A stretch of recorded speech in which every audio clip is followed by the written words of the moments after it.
অনন্ত কোটি ব্রহ্মাণ্ডে অনন্ত কোটি সাধুগুরু বৈষ্ণব বৃন্দের চরণে জানাই এ অধমের দণ্ডবৎ প্রণতি। আগত সকল বৈষ্ণববৃন্দ ও কল্যাণীয় আদ্যাশক্তি স্বরূপিণী মাতৃমণ্ডলী সকলের চরণে জানাই বিনম্র দণ্ডবৎ প্রণতি।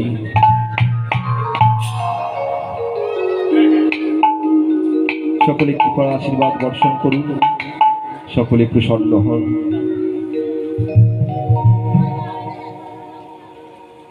অজ্ঞানতিমিরন্ধস্য জ্ঞানাঞ্জনশলাকয়া চক্ষুর্মিলিतं येन তস্मै শ্রী গুরবে নমঃ। অখণ্ডমণ্ডলকারं ব্যপ্तं येन চরাচরं তৎপদং দর্শিतं येन তস্मै শ্রী গুরবে নমঃ। গুরবে গৌরচন্দ্রায় রাধিকায় তদালয়ে কৃষ্ণায় কৃষ্ণভক্তায় তদ্ভক্তায় নমো নমঃ। বাঞ্ছাকল্পতরুভ্যশ্চ কৃপা সিন্ধুভ্য এব চ পতিতানাং পাবনেভ্যো সর্ব বৈষ্ণবেভ্যো নমো নমঃ। পঞ্চতত্ত্বাত্মকং কৃষ্ণ ভক্ত রূপ স্বরূপকং ভক্ত অবতারং ভক্তাক্ষং নমামি ভক্ত শক্তিকং। জয়োতাং সুরত পঙ্গে মম মন্দে মতে গতি মত সর্বস্ব পদম ভূজ রাধা মধন বহন। বিপাদ বৃন্দারণ্য কল্পদ্রু মাধব শ্রীমদ রত্নরসং রত্নাকর সিংহাসনে গোবিন্দ দেবৈ পৃষ্ঠলে মনস্মরামি। শ্রীমান রাসরসম্ভি বংশীবট ততস্থিত কর্ষণ বেণ সনৈ গোপী গোপীনাথ শ্রীয়ন্তন। নমো মহাবদন্নায় কৃষ্ণ প্রেম প্রদায়তে কৃষ্ণায় কৃষ্ণ চৈতন্যায় নাম্নে গৌরীতে নমো নমঃ। জয় রাধা কৃষ্ণ চৈতন্য জয় রাধা কৃষ্ণ চৈতন্য জয় রাধা কৃষ্ণ চৈতন্য জয় রাধা কৃষ্ণ চৈতন্য।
জয় গৌর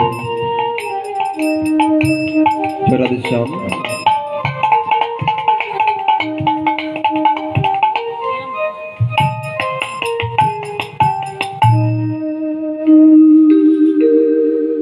শ্রীমদ্ ভাগবতের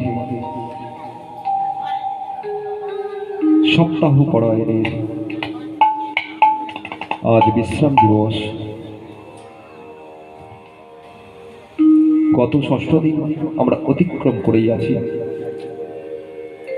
অদ্য দিবস সপ্তম দিবস। এই বিশ্রাম দিবসে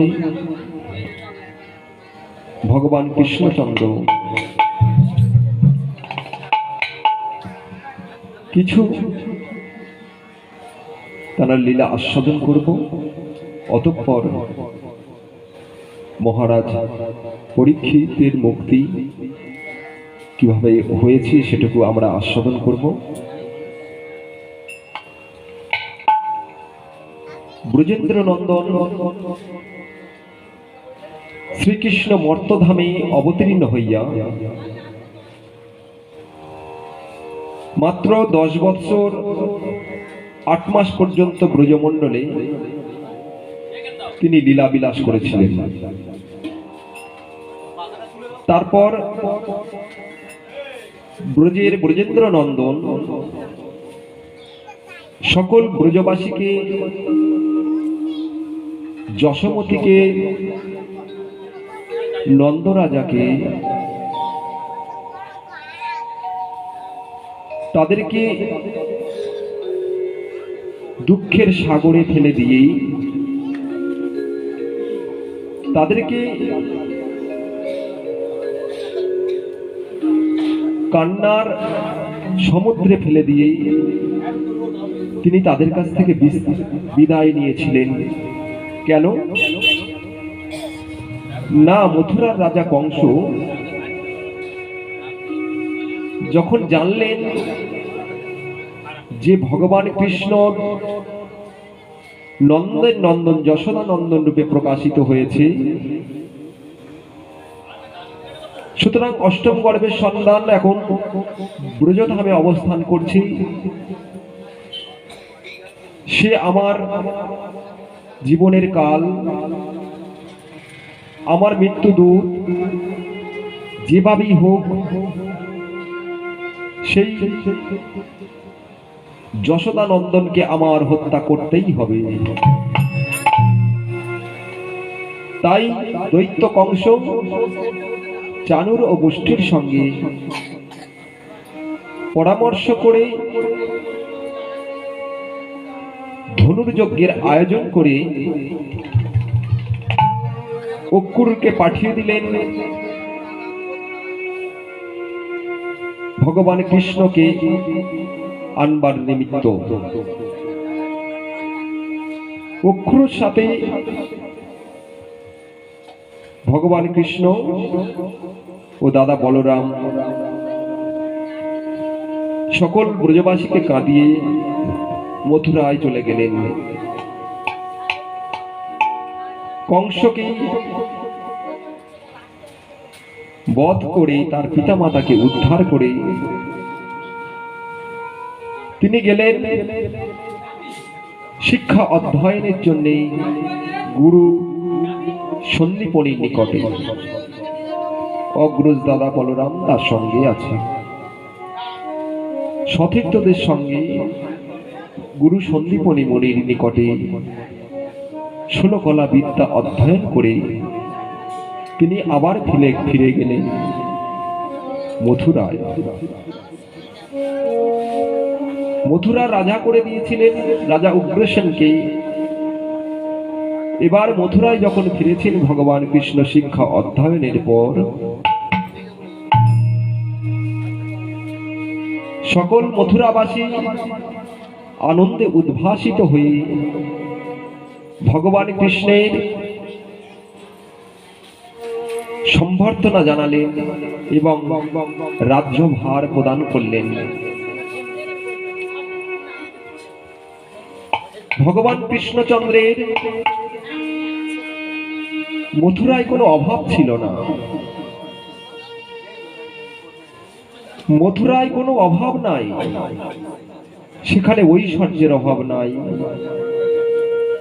সেখানে তার সেবা করা লোকের অভাব নাই, দাস দাসীর অভাব নাই, চাইবা মাত্র সবকিছু তার সম্মুখে এসে যেত। তথাপিও যখন একাকিত্ব বোধ করতেন, একা যখন থাকতেন, ভগবান কৃষ্ণচন্দ্র বিষাদ সমুদ্রেই নিমজ্জিত হতেন। কারণ তার যে ব্রজের কথা সর্বদা মনে পড়ে যায়।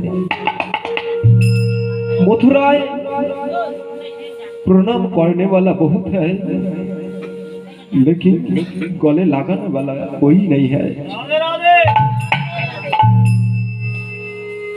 मथुराय सबाई प्रणाम करे, सबाई समादर करे, राजा बोले ताके अभ्यर्थना जानाय, किन्तु ताके भालोबेसे आदर करे ताके बुके जड़िए धरार मतो केउ नाई।